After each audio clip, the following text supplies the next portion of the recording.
Session शुरू करेंगे, that is our current affair session. ये जो पूरा हफ्ता है वीकली करंट अफेयर से हम देखते हैं। I must be very sure कि आप में से काफ़ी लोग कंटिन्यूसली न्यूज़पेपर रीड कर रहे होंगे, डेली टैब रख रहे होंगे on what is happening on everyday basis, right.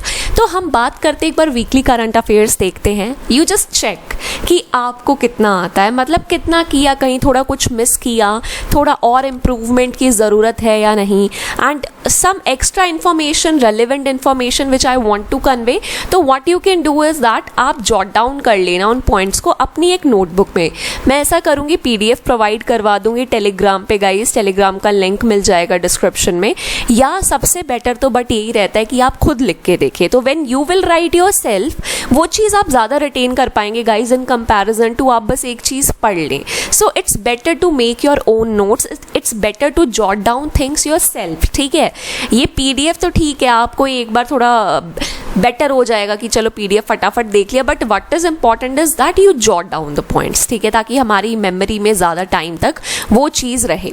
Guys AFCAT 2 का नोटिफिकेशन आ गया है 2020 का। So if you want to prepare for AFCAT 2 you can kindly download the app efforts together and you can join the session, the batch that has been begin from February itself। You will get the videos, आपको live sessions मिलेंगे for maths and reasoning and we'll try to cover almost everything. Now एक चीज़ ज़रूर कर लेना, अगर कोई AFCAT 2 का सोच रहा हो ना, ऐप पे ना फ्री मॉक टेस्ट्स हैं, ठीक है, 5, तो ना एक बार ना सॉल्व करके देखना उन्हें जाके, एक बार देखना कि वेयर डू यू स्टैंड, एक पता लगेगा ओके पेपर का पैटर्न कुछ इस तरह का, इस तरह के क्वेश्चन आते हैं, वो आपको एग्जाम में बहुत ज़्यादा हेल्प करेगा, ठीक है। If you want to join the app, if you want to join the course you can join it, आप डेमो वीडियोज़ देख लेना। So let's begin the session now. But एक चीज़ ज़रूर है, वो मॉक ज़रूर प्रैक्टिस कर लेना यार। अगर आप बिल्कुल बिगिनर हो, एटलीस्ट एक आइडिया तो होना चाहिए क्योंकि this is how the question is being asked, paper is being set up, ठीक है, वो बहुत हेल्प करता है। सो अब हम बात करते हैं फर्स्ट क्वेश्चन की। ये तो बहुत न्यूज़ में है गाइज, बहुत ज़्यादा इंपॉर्टेंट भी है। Which country has won the Thomas cup in 2022? तो कौन सा ऐसा कंट्री है जिसने थॉमस कप जीत लिया है? सो आपको लोग दिख ही रहे होंगे, so you must be very well aware that it is India. So guys हम बात करते हैं थॉमस कप की। Thomas cup and Uber cup, ये दोनों चल रहे हैं, Thomas cup and Uber cup, ठीक है। नाउ क्वेश्चन कैसा आ सकता है, both of these sports they are associated with your badminton, ठीक है। ये मेंस का होता है, मेंस बैडमिंटन, एंड ये विमेंस का होता है, ठीक है, Uber cup. So be very clear, अगर पेपर में ऊबर कप भी पूछ लिया जाए कंफ्यूज मत होना। सो अभी हम ज़्यादा इसकी बात करेंगे क्योंकि बहुत ज़्यादा न्यूज़ में है। सो गाइज ये इंटरनेशनल बैडमिंटन कॉम्पिटिशन है, आपको पता ही लग गया होगा अब तक, तो इंटरनेशनल बैडमिंटन कॉम्पिटिशन है। और सबसे इम्पॉर्टेंट पॉइंट, ये हर 2 साल में होता है, ये एनुअल बेसिस पे नहीं होता है, बाय एनुअल होता है, ठीक है। सो ये 2 साल में एक बार होता है। ये कब फाउंड किया गया था, कब इट वॉज स्टार्टेड इन 1959, और इनके फाउंडर कौन थे? जॉर्ज ए थॉमस, ठीक है, थॉमस से ही नाम पता लग रहा है, ओके, थॉमस थे, ठीक है, 1949 में हुआ था। अब ये जो हमारा थॉमस कप है, इसके सबसे ज़्यादा टाइटल्स आज तक इंडोनेशिया ने जीते हैं, ठीक है, इंडोनेशिया ने सबसे ज़्यादा टाइटल्स आज तक जीते हैं। लेकिन in new twist of events, new turn of events, इस बार जो थॉमस कप हुआ था 2022 का, तो India created history by winning the Thomas cup, ठीक है। और हमने किसको बीट किया? हमने इंडोनेशिया को ही बीट किया। तो ये जो 2022 का जो थॉमस कप है, ये 32nd एडिशन है, 32nd मेंस एडिशन है थॉमस कप इस बार का। ये कहाँ हो रहा था? It was taking place in Bangkok, Thailand, ठीक है। अब पेपर में क्वेश्चन किस तरह से आ सकता है, तो हमने हिस्ट्री तो स्क्रिप्ट कर दी है अब, बट क्वेश्चन में पेपर में कैसे क्वेश्चंस आएंगे? Players name of the players. आपको ना मेजर जो 3-4 प्लेयर्स हैं जो काफ़ी जो वर्ल्ड सीडिंग में सबसे ऊपर पहुंच गए हैं इसकी वजह से, you should know about them. लक्ष्य सेन, ठीक है, पहले इंसान। देन के श्रीकांत, ये लिख लेना एक बार ना, दिमाग में ये चीज़ें सेट हो जाएं। Chirag Shetty, okay, then H Prannoy, तो ये बहुत इंपॉर्टेंट प्लेयर्स हैं एट प्रेजेंट। पेपर में डायरेक्ट क्वेश्चन आएगा कि Lakshya Sen is associated with which particular sport, K Srikanth, Chirag Shetty, H Prannoy, ठीक है। पेपर में किसी भी तरह पूछा जा सकता है, but you should be very like mentally prepared, okay. अगर मान लो कोई कप आ गया ये एफकैट में, तो there are quite high chances वो बैडमिंटन से एसोसिएटेड हो, क्योंकि पूरे कंट्री में लाइक एवरीवन, पुलेला गोपीचंद और हर कोई, Prakash Padukone, so everyone is praising these people, these young champs, कि इन्होंने मतलब they scripted history. So paper काफ़ी like there are high chances की क्वेश्चन इसमें से आ सकता है। अब a very important topic, which of the following two countries have put their bid in front of NATO, North Atlantic Treaty Organisation, to become their members in the wake of Russian Ukraine war. Guys Russian Ukraine war चल रही है अभी, ये तो सबको पता है, लेकिन अब जैसे कुछ भी कोई वॉर होती है ना, तो कुछ लेसन्स हम लर्न करते हैं। तो जो यूक्रेन, जो रशिया के साथ और जो कंट्रीज बॉर्डर टच कर रही हैं, तो वो they are quite intimidated now कि अगर यूक्रेन में ऐसा हो सकता है, एक बार रशिया ने क्रिमिया को भी कैप्चर कर लिया था, ठीक है, याद होगा आपको, पता होगा, अगर नहीं पता तो अब पता लग गया होगा। सो क्रिमिया को कैप्चर कर लिया था, बट जैसे इसने अभी यूक्रेन पे वॉर किया है, मतलब जैसे ये वॉर चल रही है, ये कभी नहीं हुआ, मतलब पहले वर्ल्ड वॉर के टाइम हुआ था, but after that such scenario hasn't taken place. So other countries they learned their lessons. तो अब दो कंट्रीज ऐसे हैं जो रशिया के साथ जिनका बाउंड्री टच हो रहा है, तो वो आए हैं नाटो के पास, ठीक है, कि हमें प्लीज़ नाटो में इंक्लूड करो, we want to be your member. तो वो कौन से दो कंट्रीज हैं, सबसे पहले उनकी बात करते हैं। So it is your Finland and Sweden, ठीक है। अब सबसे पहले गाइस कंसेप्ट समझते हैं, नाटो है क्या, why these countries want to join the NATO. तो ये फुल फॉर्म तो लिखी हुई है, नॉर्थ अटलांटिक ट्रीटी ऑर्गेनाइजेशन, ठीक है। गाइस ये है क्या, ये एक इंटर गवर्नमेंटल मिलिट्री अलायंस है यार, मतलब कुछ देशों की जो मिलिट्री गवर्नमेंट्स हैं उनके अंडर जो मिलिट्रीज हैं उनका अलायंस है। At present 30 members in the sense जो 28 हैं यूरोपियन स्टेट्स हैं, और एक यूएसए है और एक कनाडा है, ठीक है। अब इसको फाउंड कब किया गया था, 1949 में, कहाँ, वॉशिंगटन डीसी में, लेकिन हेडक्वार्टर्स कहाँ हैं, बेल्जियम ब्रुसेल्स, ठीक है, बेल्जियम की कैपिटल ब्रुसेल्स में। अब ये पेपर में as it is question headquarters में पूछ लेंगे, किसी भी तरह पेपर में आ जाएगा, ठीक है। अब यू विल से ये नाटो बनाने की जरूरत ही क्यों पड़ी। सो ये बनाया गया था वर्ल्ड वॉर 2 के बाद। तो जब कोल्ड वॉर हो रही थी तो कुछ कंट्रीज ने अपना मिलिट्री अलायंस बना लिया अगेंस्ट सोवियत यूनियन, ठीक है, कि ताकि ये जो सोवियत यूनियन है ये बाकी कंट्रीज को कैप्चर ना कर पाए। इसका मतलब क्या है, अगर इसके नाटो के एक मेंबर में भी थर्ड पार्टी ने अटैक कर दिया तो ये पूरी कंट्री की मिलिट्रीज इकट्ठे आ जाएंगी in order to protect this nation. सब अपना अपना योगदान देंगी, सब इसे सपोर्ट करेंगी। सो अब ये जो दो कंट्रीज हैं Finland and Sweden, they want that in future अगर कभी रशिया ने हमें इन्वेड करने की कोशिश की, सो हमारे पास नाटो का बैकअप होना चाहिए कि that they should come to support us, ठीक है। तो ये आपको 100% पता होना चाहिए। बट इन्होंने देखो अपने कंट्रीज में तो रेजोल्यूशन पास कर दिए फिनलैंड एंड स्वीडन ने, लेकिन अब ये बात गई है नाटो के पास। Now it's up to NATO to decide कि ये इन दोनों कंट्रीज को अपने अंडर लेंगे या नहीं, बिकॉज इवन यार देखना भी तो पड़ेगा कि कितना हमें मिलिट्री सपोर्ट देना पड़ेगा, सब कुछ हर कैलकुलेशन करनी पड़ती है। So that's how they will take a decision और फिर पता लग जाएगा कि एक्सेप्ट किया या नहीं। अब हम बात करते हैं फिनलैंड एंड स्वीडन की। अब सिंस ये दो कंट्री बहुत ज़्यादा अभी न्यूज़ में हैं तो इनकी कैपिटल आपको पता होनी चाहिए। तो फिनलैंड की कैपिटल है हेलसिंकी और इसकी तो पता ही होगी स्टॉकहोम, ठीक है। अब फिनलैंड से रिलेटेड एक बहुत इंपॉर्टेंट डाटा है दैट यू शुड नो। जो फिनलैंड की पीएम है ना guys, she is the youngest PM in the world. Youngest PM in the world है वो, उनका नाम है सना मरीन, ठीक ठीक है, तो she is the youngest PM in the world. तो आपको ये चीज पता होनी चाहिए, इनसे रिलेटेड पेपर में एज इट इज आ जाएगा। अब हम अगला क्वेश्चन देखते हैं। In which country foundation stone has been laid for India International Centre for Buddhist culture and heritage. एक Indian International Centre for Buddhist culture and heritage बनाया जाएगा किस कंट्री में, ठीक है। तो यू मस्ट बी नोइंग, अभी हमारे पीएम विजिट में है, नेपाल में गए हैं, ठीक है, नेपाल में गए थे। सो क्यों गए थे? बुद्ध जयंती सेलिब्रेट करने, ठीक है, बुद्ध जयंती। सो कहाँ गए थे? नेपाल में। तो ये तो पता लग गया होगा किस कंट्री में हम बनाएंगे। सो इट्स इन नेपाल, ठीक है।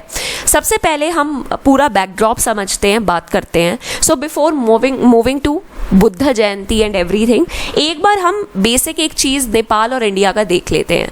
गाइज, नेपाल और जो इंडिया है तो दोनों पीएम थे। तो हमारे पीएम तो you know very well Narendra Modi, and Nepal के पीएम हैं शेर बहादुर दुबे, ठीक है। आई डोंट नो ये दूबा कहते हैं इन्हें, आई डोंट नो। सो शेर बहादुर दुबा ये बोल देते हैं, चलो। सो ये इंडिया में हमारे पीएम यू नो, और PM of Nepal you should no, Sher Bahadur दुबा। नाउ एक बहुत इंपॉर्टेंट चीज़ है, हमारी और नेपाल के बीच की एक मिलिट्री एक्सरसाइज है, उसे क्या कहते हैं? सूर्य किरण कहते हैं। पता होना चाहिए। अब जैसे अब वहाँ गए तो जितने भी सारे सिग्निफिकेंस है we should know about it. और इंडिया और नेपाल में 2-3 डिस्प्यूटेड एरिया हैं कि ये एरिया हमारे अंडर है, उनके अंडर है, थोड़ा टसल चलता रहता है। So that is, one is Kalapani and another one is Susta, ठीक है। ये 2 जगह हैं जहाँ थोड़ा सा डिस्प्यूट हमें देखने को मिलता है। अब हम बात करते हैं एक्चुअली जो ये हमारे पीएम गए हैं बुद्ध जयंती सेलिब्रेट करने। गाइस, एक बहुत ज़्यादा एक इम्पॉर्टेंट फेस्टिवल है वेसक, ठीक है। ये क्यों सेलिब्रेट किया जाता है?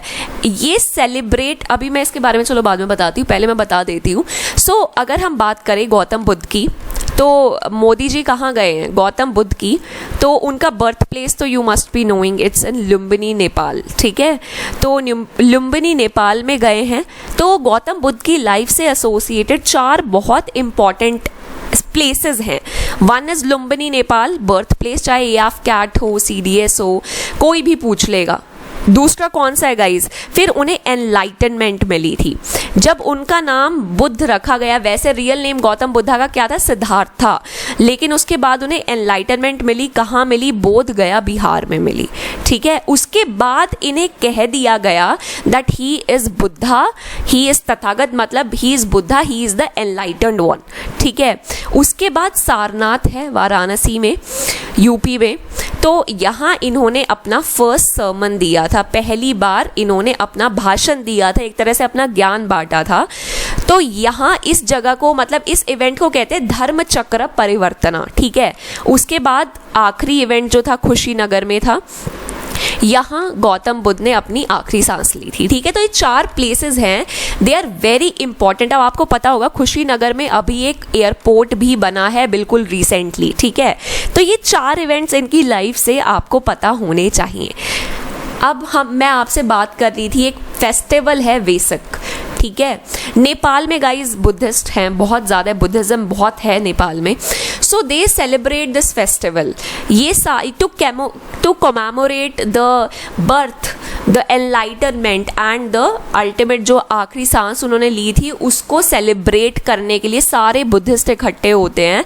And that's how they celebrate this festival, to commemorate all the events that took place in Gautam Buddha's life, ठीक है। तो बुद्धा जयंती के रूप में हम उसे मनाते हैं, ओके। तो ये आपको पता होना चाहिए। अब सबसे एक और इम्पॉर्टेंट चीज़, हमारे कंट्री से क्या रिलेवेंस है गाइज? देखो, हमारी कुछ यूनेस्को वर्ल्ड हेरिटेज साइट है, ठीक है, जो स्पेसिफिकली एसोसिएटेड है बुद्धिज़्म से। पहली कौन सी है? महाबोधि टेम्पल। तो ये महाबोधि टेम्पल जो है ये बोध गया में है, तो it is a UNESCO world heritage site. फिर हमारा हो गया सांची स्तूपा, सांची के मॉन्यूमेंट से कहाँ है? मध्य प्रदेश में, you should know about it, ठीक है। थोड़ा सा रीडिंग वाइड करते हैं धीरे धीरे and it will definitely work. उसके बाद एलोरा की गुफाएं, बहुत ज़्यादा बुद्धिज़्म के बारे में उसमें बहुत ज़्यादा डिस्क्रिप्शन है। ये कहाँ है? महाराष्ट्र में है। तो हमें ये अब जैसे छोटी छोटी बातें ऐसे ही नॉलेज बिल्डअप होती जाएगी। एंड बिल्कुल हम फिर प्रिपेयर हो जाएंगे एग्जाम के लिए। गाइज अब एक काम आपका, you tell me in the comment section की जो 4 बुद्धिस्ट काउंसिल्स थी वो कहाँ कहाँ किस जगह हुई और किस किंग के अंडर हुई। ये आपका AFCAT CDS दोनों में बहुत बार क्वेश्चन आता है, so you have to comment it in the comment section. Now next question is, who has been appointed as the 25th chief election commissioner of India? So 25th CEC कौन बने हैं हमारे? So that is your Rajiv Kumar, ठीक है। So he is the new 25th CEC। अब हम बात करते हैं पेपर में, like a new person has been appointed, right? तो अब इलेक्शन कमीशन का क्वेश्चन आ सकता है अगर हम पॉलिटी वगैरह देखें तो, कि इलेक्शन कमीशन का क्या है। सो गाइज ये आपको पता होगा, ऑल इंडिया बॉडी है हमारी, ठीक है। ये पेपर में जैसे CDS में तो पूछता है कॉन्स्टिट्यूशनल स्टैट्यूटरी है, तो ये कॉन्स्टिट्यूशनल बॉडी है। और सबसे इंपॉर्टेंट जो इससे क्वेश्चन आता है दैट इज कौन सा आर्टिकल एसोसिएटेड है इलेक्शन कमीशन से। सो इट इज 324, ठीक है। ये आर्टिकल पावर देता है, डायरेक्शंस देता है टू कंडक्ट इलेक्शंस। अब एक बहुत इंपॉर्टेंट क्वेश्चन आता है, किस किस के elections election commission of India conduct कराता है। तो आपके पार्लियामेंट के इलेक्शंस हो गए, स्टेट लेजिस्लेचर के भी इलेक्शन कमीशन ऑफ इंडिया ही करवाता है। गाइस कंफ्यूज मत होना, स्टेट इलेक्शन कमीशन पे टिक मत मार देना। अगर पेपर में कभी भी पूछा जाए कि स्टेट लेजिस्लेचर के इलेक्शंस कौन करवाता है, option election commission of India भी आएगा, स्टेट इलेक्शन कमीशन भी आएगा। Don't get fooled bye it, it is election commission of India, ठीक है। उसके बाद प्रेसिडेंट के जो इलेक्शन हो गए, वाइस प्रेसिडेंट के इलेक्शन हो गए, all of this is a prerogative of the election commission of India. अब मुझे बताओ, स्टेट इलेक्शन कमीशन किसके इलेक्शंस कंडक्ट करवाता है? किसी चीज के तो करवाता ही होगा ना, तभी बनाया है। Just comment it in the comment section, बताओ कि ये किसके इलेक्शंस हमारा स्टेट इलेक्शन कमीशन कंडक्ट करवाता है। Now very very important question, who has become the 5th Indian women to win the world championship in boxing? 5वीं Indian women है जिन्हें गोल्ड मिला है अभी वर्ल्ड चैंपियनशिप में बॉक्सिंग में। So it is your Nikhat Zareen.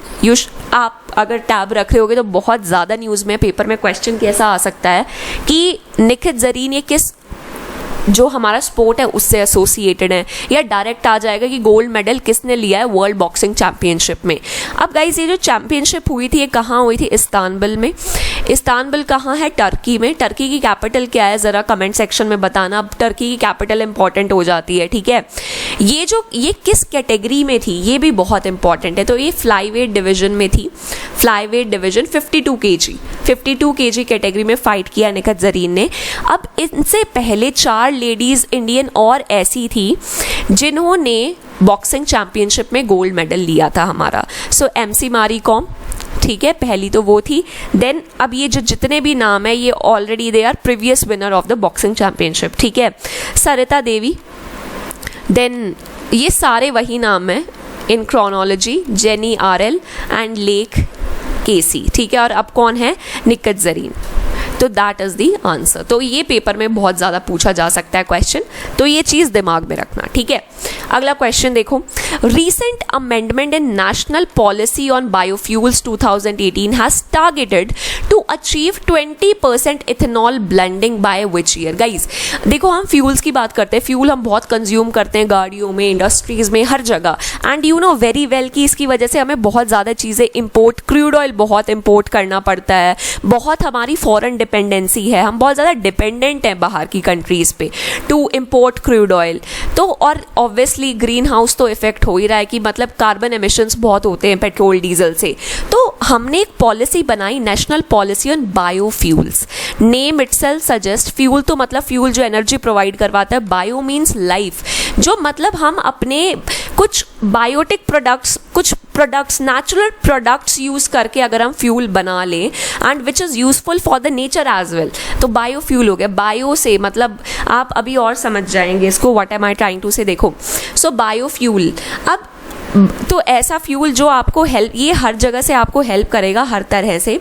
आप जो एग्रीकल्चर वगैरह में जो हमारा प्रोड्यूस होता है, जो वेस्ट हो जाता है, तो आप उसको फर्मेंट करके बायोफ्यूल बना सकते हैं। तो फार्मर्स की भी इनकम डबल हो जाएगी। बहुत सारे कंसिक्वेंसीज हैं, हम आराम से बात करते हैं, ठीक है। ये 20% इथेनॉल ब्लेंडिंग क्या है, सबसे पहले मैं आंसर बता देती हूँ कि 20% इथेनॉल ब्लेंडिंग 2025 तक हम अचीव कर लेंगे, ऐसा अभी इन्होंने टारगेट सेट किया गवर्नमेंट ने। तो इथेनॉल ब्लेंडिंग क्या होता है गाइस? इथेनॉल ना एक बायोफ्यूल होता है, ठीक है। Ethanol is a biofuel. जो हमारा जो शुगर होता है ना, उसकी फर्मेंटेशन करते हैं हम। जैसे फर्मेंटेशन बिल्कुल थोड़ा सड़ सा जाना, बिल्कुल, तो शुगर की फर्मेंटेशन होती है in the presence of east, ठीक है। तो ये हमारा उससे इथेनॉल प्रोड्यूस होता है, तो ये बायोफ्यूल है। अब हमें ज़रूरत क्या है, क्या इशू है? 20% इथेनॉल ब्लेंडिंग मतलब क्या है कि अगर मैं कोई फ्यूल यूज़ करूँगी, उसमें पेट्रोल 80% होना चाहिए और इथेनॉल 20% होना चाहिए। It should not be solely petrol, ऐसा नहीं होना चाहिए, no, it should be the case, okay. तो व्हाट इज़ द लाइक, क्या एम है, क्यों ऐसा हम करना चाह रहे हैं? ऑब्वियसली हमारा जो क्रूड ऑयल इम्पोर्ट है, उस पर हम अपनी डिपेंडेंस को कम कर देना चाह रहे हैं। उसके बाद हम सेल्फ रिलायंट होना चाह रहे हैं कि यार ये हम तो खुद ही प्रोड्यूस कर लेंगे, बाहर ज़्यादा जाना ही नहीं पड़ेगा। कार्बन एमिशंस कट हो जाएंगी। कार्बन एमिशंस जो बहुत ज़्यादा ग्रीन हाउस इफेक्ट प्रोड्यूस कर रही है, डैमेज क्रॉप यूज़ हो जाएंगे फार्मर्स के, ठीक है। और सबसे बड़ी बात, एक हमने टारगेट भी सेट किया ना, doubling the farmers income. Farmers की इनकम को हमें डबल करना है गाइस, तो उनकी भी इनकम बढ़ जाएगी। So this is the reason कि हम ये काम कर रहे हैं, ओके। अब हम बात करते हैं अगले क्वेश्चन की, नेकीपू टनल, ठीक है। May be pronunciation might be wrong, मैं एक बार फिर भी चेक कर लूँगी। तो ये किस स्टेट में बनाया गया है? सो ये हमारा अरुणाचल प्रदेश में अभी बनाया गया है। किसने बनाया है? बॉर्डर्स रोड ऑर्गेनाइजेशन ने, ओके। और अरुणाचल प्रदेश में एक और बहुत इम्पॉर्टेंट टनल है, that is your Sela tunnel. ये तो पता ही होगा, ये काफ़ी पहले से न्यूज़ में रहता था, राइट। अब गाइज ये टनल बनाने की ज़रूरत क्या थी? जो अरुणाचल प्रदेश में बहुत ज़्यादा फॉग हो जाती थी, तो जो मिलिट्री कॉन्वॉय थे या जो ट्रैफिक था ना, वो बहुत ज़्यादा फंस जाता था। तो ये नीचे से एक टनल बना दिया, तो आराम से वो ट्रैवलिंग ईजी हो जाएगी। वो फॉग की वजह से जो दिखता नहीं था, एक्सीडेंट्स हो जाते, वो सब कम हो जाएगा and it will become more viable and more feasible, ठीक है। अगला क्वेश्चन, इससे ज़्यादा कुछ इन डेप्थ तो नहीं पूछेंगे, बट एक थोड़ा सा आइडिया होने में कोई दिक्कत नहीं है। Trimeresurus mayaae, a new species of snake has been found in which state, ठीक है।